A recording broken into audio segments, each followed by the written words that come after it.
Elon Musk's commitment to free speech apparently does not apply to journalists. Twitter suspending the accounts of CNN's Danny O'Sullivan, the New York Times' Ryan Mack, the Washington Post' Drew Harwell, and several others. Elon then popped into a Twitter Spaces with some of the very journalists he'd just banned. Listen to what happened next. I have to ask, I think what everyone's wondering is it's highly unusual for journalists at the Washington Post and the New York Times to have their Twitter accounts suspended. And it just so happens that it's, the boss in charge, so, what's the deal there? Oh, I think Elon has left.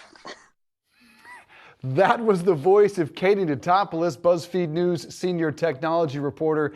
Katie, awesome to have you here on this Friday. So Elon suspended Spaces after your chat. We've got a lot more substantive conversation here to follow. But first, I just have to get your reaction when suddenly Elon Musk pops into your Spaces and starts talking. I was a little surprised that he showed up, but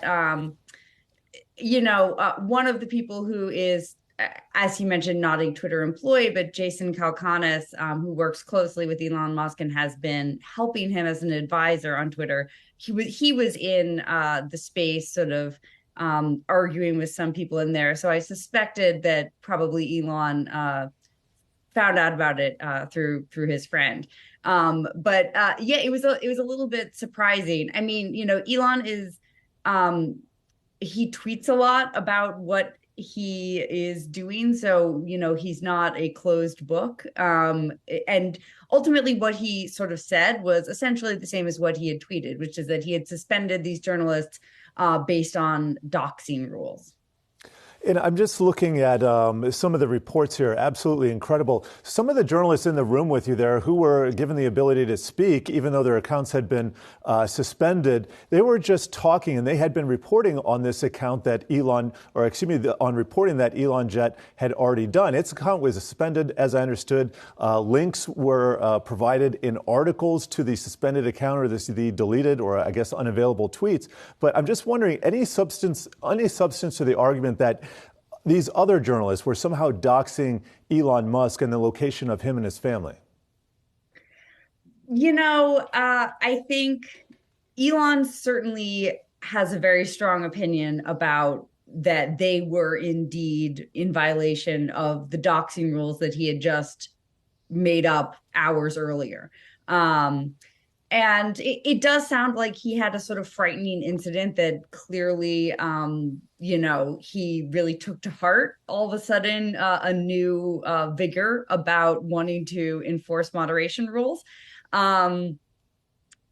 However, he did earlier in this space when he was sort of asked about, well, okay, we sort of understand why you banned the account that tweeted the locations, but why did you ban the journalists who were just reporting on the account that tweeted your locations? And he was sort of insisting that this was an attempt for them to do ban evasion, and that posting a link to the now deleted stuff through links in their reporting was somehow their tricky version of ban evasion, and that they were attempting to sort of use their journalist status to skirt the rules, which I think is not totally a compelling argument, but he felt very certain about it. And it appears that was sort of the logic, that even linking to the old account in other ways was akin to doxing. Katie, as you see it, real reason, why were these people banned? Oh, well, he didn't.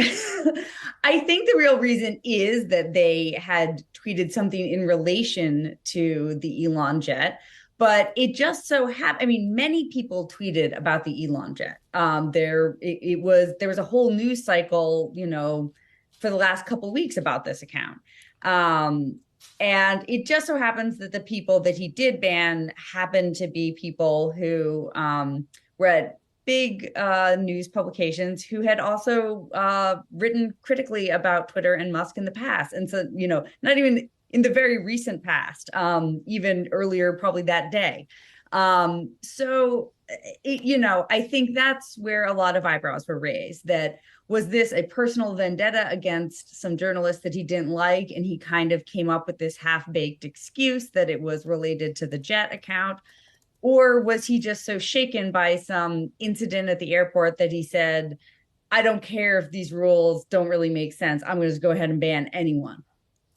We got less than a minute left here. Give you the floor. Any last words you want to impart on this conversation here we're having?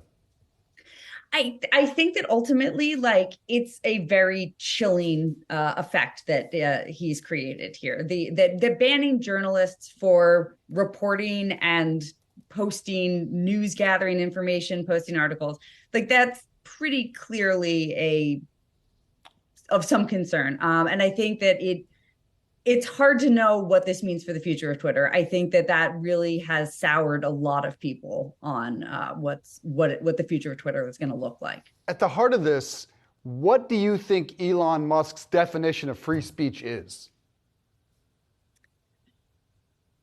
I mean, I think he's learning the hard way that the answer to that is not so easy. And he's kind of doing this speed run through all the steps of moderation that Twitter had been doing over the past 10 years, learning that, hey, you can't just say it's a free for all, do whatever you want as long as it's not illegal, because there are actually things that maybe aren't illegal, but they cut a little close. Maybe they're a little bit dangerous. You do have to protect vulnerable people from abuse and harassment and threats. And sometimes that means deleting accounts. Sometimes it means taking down tweets in things that don't exactly feel like, free speech for everyone. So it does feel like he's learning from, the very bottom of the baby steps, how to do moderation. And unfortunately, he didn't take over a already mature content moderation system that was left in place for him. In fact, he got rid of that and he's recreating it from scratch.